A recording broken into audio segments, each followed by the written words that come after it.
Welcome. I'm Kinetic Symphony. I hunt down and report on mysterious and weird, true stories, from glitches to the paranormal. Case file number 520, written by Stocko147, Secrets of My Little Sister, Disapparating. Alrighty, so before I start, I want to clarify. I was 100% awake when this happened, as I was laying on my bed on the phone with my then girlfriend, and it was only about 11:30 p.m.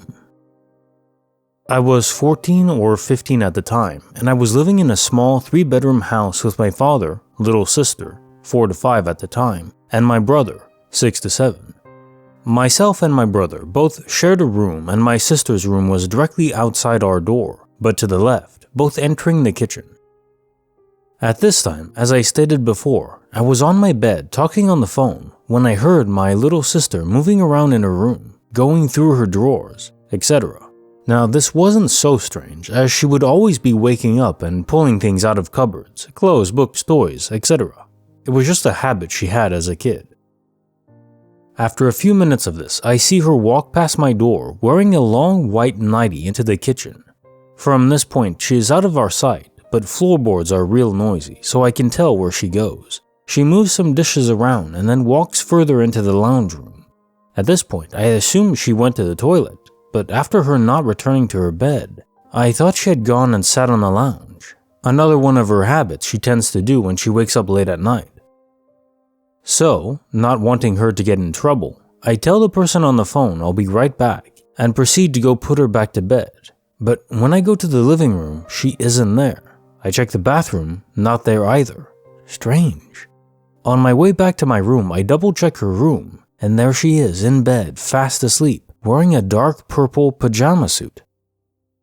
So I don't know what I saw that night, but it definitely spooked me. Also, not the only thing I've experienced in this house that was weird.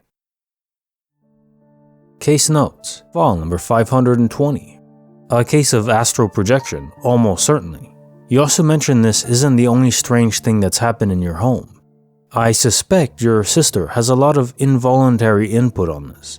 It appears that those who have this ability to project themselves beyond their physical form, they attract more glitches and mysteries than most. It's a common pattern I've noticed from reading so many stories from so many people.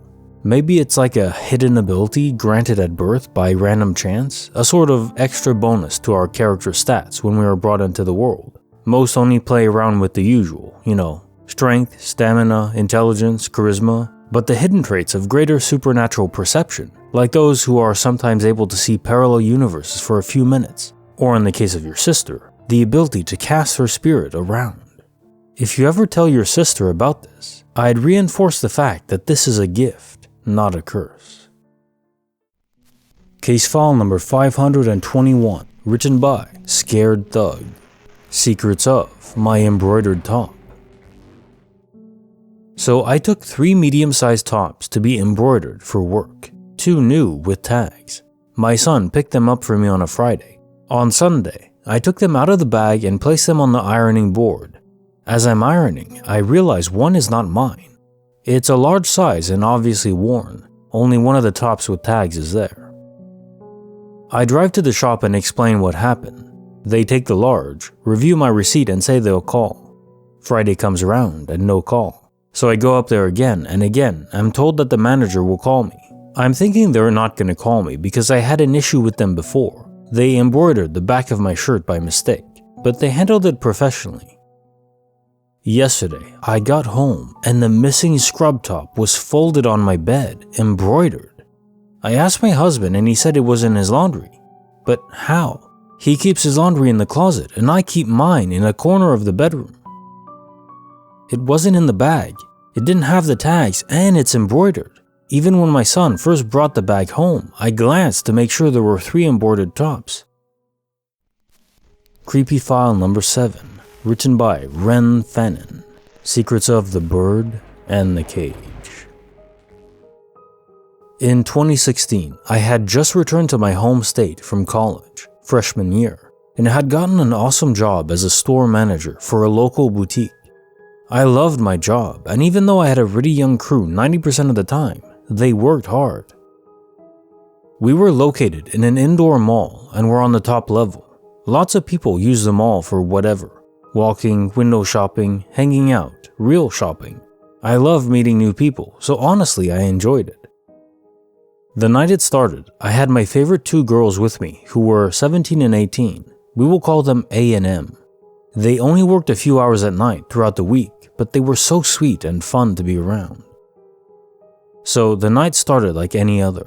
A was putting out new stock, M was helping a customer, and I was fixing up the denim wall. My phone rang and it was my mom, which was weird. She never bugs me during work hours. So I answered and asked what's going on. She replied and told me about how she had just watched this news story about human trafficking taking place around the area of the mall. They had caught a bunch of guys trying to force two girls into their truck, and that led to them finding 4 more girls at a house. She was telling me she just felt like she had to tell me right away so I could keep an eye out, but also watch out for my younger girls. I remember telling her thank you, and I'll call her on my way to my car later. Not 2 hours later, A walks up to me and starts folding pants silently. She's never silent, so I asked what's up, thinking maybe she didn't feel well. She looked at me and very quietly said, "They won't quit staring. It's creeping me out." I looked in the direction she tipped her head to find a group of young men, likely late 20s, just standing outside the shop windows, staring, pointing, and talking to each other. I told her I'd keep my eye on them, and thank you for telling me. To get both girls out of their eyesight, I sent them to clean up the stock in crew rooms in the back. I started doing nightly closing paperwork when one man came in. He looked around for a minute and came up to the checkout and asked me why I hadn't greeted him. I said I simply hadn't heard him come in and apologized, then asked how I could help him. He ignored my question and asked where the other 2 girls went. I lied and said I sent one home and the other was doing inventory in the back and that I'd be happy to help him with whatever he needed. He just stared at me for a whole minute before simply smiling. Never one to back down, I smiled back and told him if there wasn't anything he needed, I was going to have to ask him to leave as the time was now 9 p.m. and it was closing shop. He didn't move to leave and instead looked down at my name tag. My name is Ren, pronounced like Ren the bird. What he did next creeped me out and nearly made me sick. He looked me in the eyes, smiled and said, "Aren't birds usually kept in cages?" Then he said he would see me later. Winked and left. I texted the girls to stay in the back and I called mall security. Luckily, I knew the officer they sent and he was a good friend of mine. He came in the back door and I explained everything. I had him walk them out to their cars immediately, one at a time, and he came back to get me too. I was finishing up paperwork. He was standing next to me when he told me not to look up. I asked why, not once stopping my work. He told me they were walking by outside the shop front again. They freaking waved to the security officer. He told me to just finish up and he'd get me to my car. We were one of the last shops open, so I finished around 10 p.m. and then had the security officer walk me out the back way and to my car. He told me to get in and lock my doors. He actually followed me out to the highway to make sure I wasn't being followed. I learned later the 2 other officers had done the same for my girls. I talked to my mom the entire drive home. I got home safe and immediately called A&M. They were home safe too. I felt so much better knowing that. I told them they were going to take the next few days off, then would go to our sister store the town over for a few weeks. Next, I called my district manager and other store manager and explained what happened. I was sent to a different store as well, and it all ended there luckily. But I have never been so creeped out and worried for my coworkers' lives as that night. It still makes me ill to think about. I'd never disliked my name until then. Bonus file, written by Sweatshirts Galore, Secrets of the Eternal Darkness. I was around 16 when this happened. It was Thanksgiving Day and my sister was curling her hair. I got overheated and blacked out, hitting my head on the tub as I was falling down. No blood or concussion. I was essentially fine. Into the blackout, I woke, feeling weird.